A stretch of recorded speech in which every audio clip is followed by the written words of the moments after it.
This is Troy from Ghosts of North Dakota, and this is a new look at the Fortuna Air Force Station with photos from our visit in 2013. And I've got some GoPro video in here too if you watch all the way through. First, here's what Fortuna Air Force Station looked like in 1977. This photo was taken by Steve Sampson. He was a former airman at the station. For those who are unaware, Fortuna is in the extreme northwestern corner of North Dakota, just a few miles from the Canadian border and the border with Montana. We got permission to visit in 2013 after we heard that the base would be demolished soon. We entered from the south on the gently curving drive that connects the family housing along State Highway 5. Military men and women once lived in these units with their families.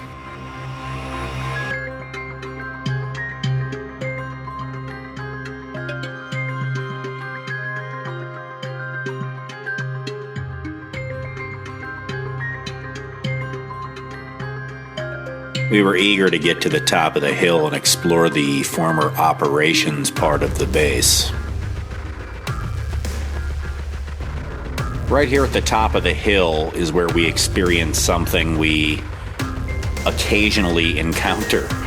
When you research going to photograph a place, you don't have an appreciation for how big it really is sometimes. And Fortuna Air Force Station was definitely one of those places. We got here to the top of the hill, looked one way, looked the other way, realized the place was huge and it was going to take us like half a day to photograph it. But I can't think of a better way to spend half a day. There's a hole in the wall looking out. People bought the salvage rights for all the scrap metal that was in most of these buildings, and in many cases just knocked holes in the walls to get the metal out.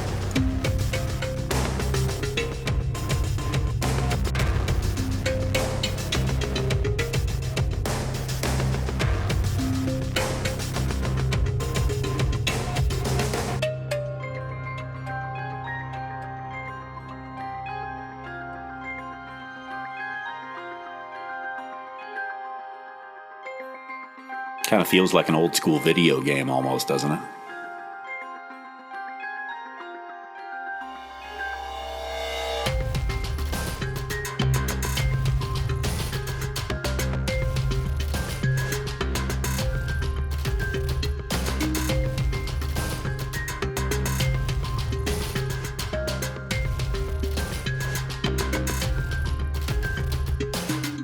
These places are kind of scary to walk around in because even though they're made out of metal, they're very rusty, and there's nothing between you and the ground but just a thin little piece of sheet metal. And you'll see in a moment here, right up in front of me as I'm walking up towards the window on the other side of the room, 2 sheets of metal on the floor that are very rusty, and I wasn't sure how much weight I could put on them. I'll show you right there.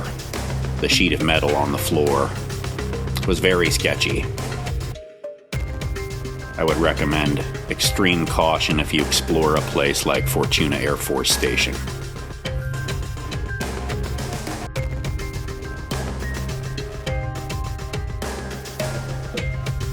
Of course, my friend Terry was with me as usual, and you don't see him much in these videos because he tries to stay out of sight, but we're there always usually within earshot of each other, so if something were to go wrong and one of those floor panels were to collapse, there'd be somebody to call for the medical examiner.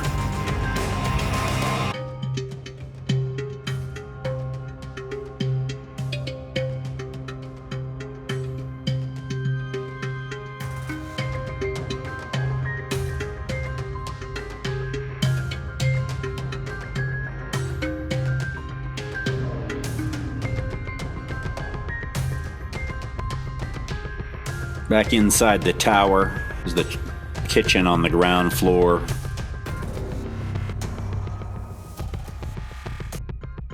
I would have to be a much younger man to climb up there.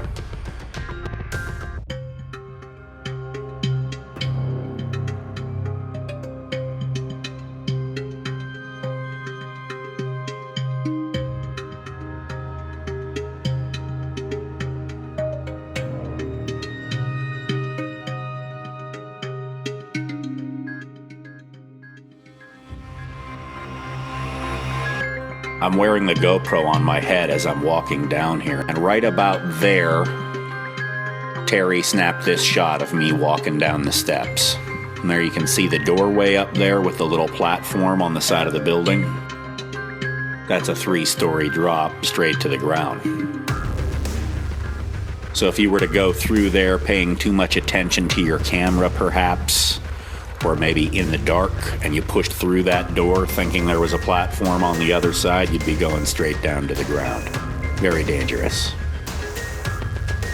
Fortuna Air Force Station was a ground control intercept radar base. It was designed to detect unidentified aircraft and coordinate interception. This would have been back in the Cold War. Before ICBMs, this base was built to accommodate the threat of incoming bombers going on a grand tour from the Soviet Union, dropping nuclear weapons on American cities. So it was originally opened in 1952, and then the mission evolved over several decades to suit changing technology, ICBMs and the like, until it was partially deactivated in 1979. This base was then closed for good in 1984. Of course, on top of this structure, at one time there would have been a big rubber dome that was supported by air, and the radar would have been under that. I am not the expert, but I'm sure plenty of those will share their knowledge in the comments section. There's Terry back there.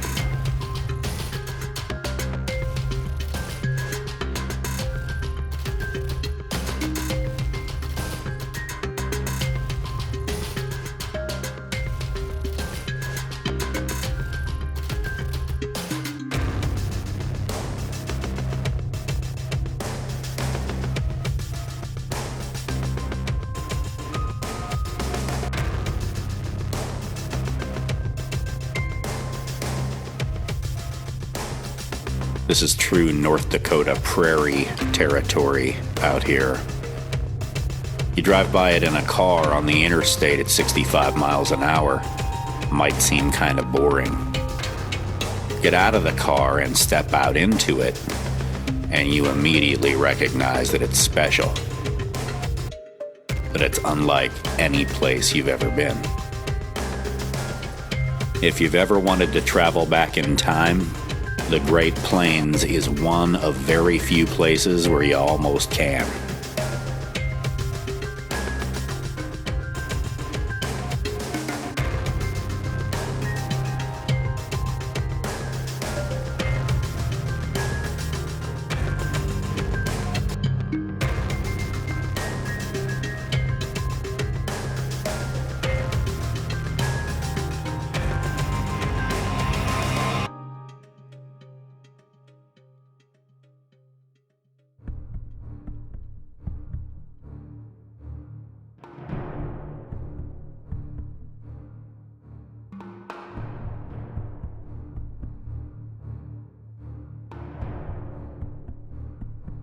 If we were very adventurous, we would have gone up one more floor up to the top deck, but we didn't want to take the chance of getting injured.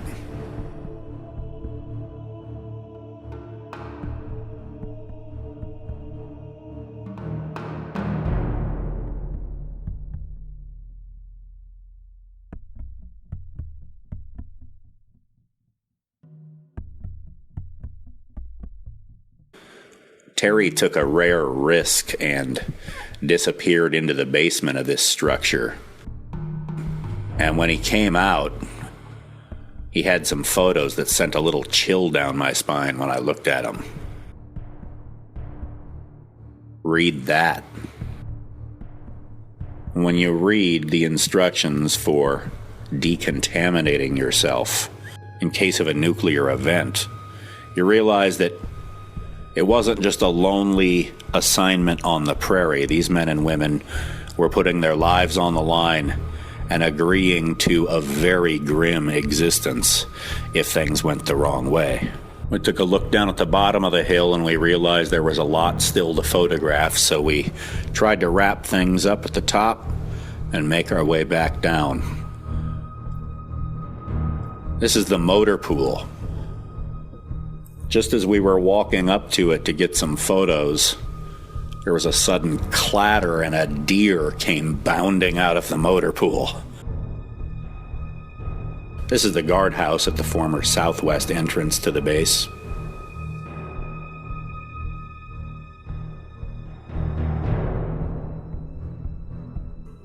The mess hall.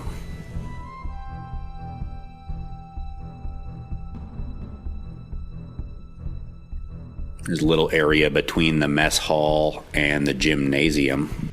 Somebody knocked over an ashtray.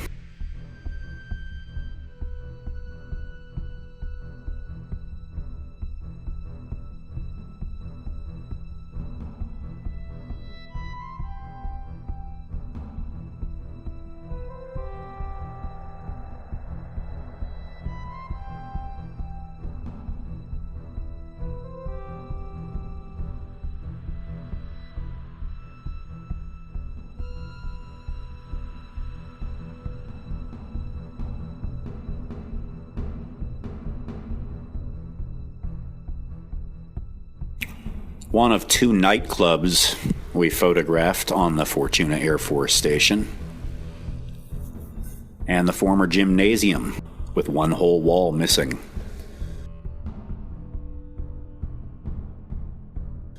There's the second club outside the fence.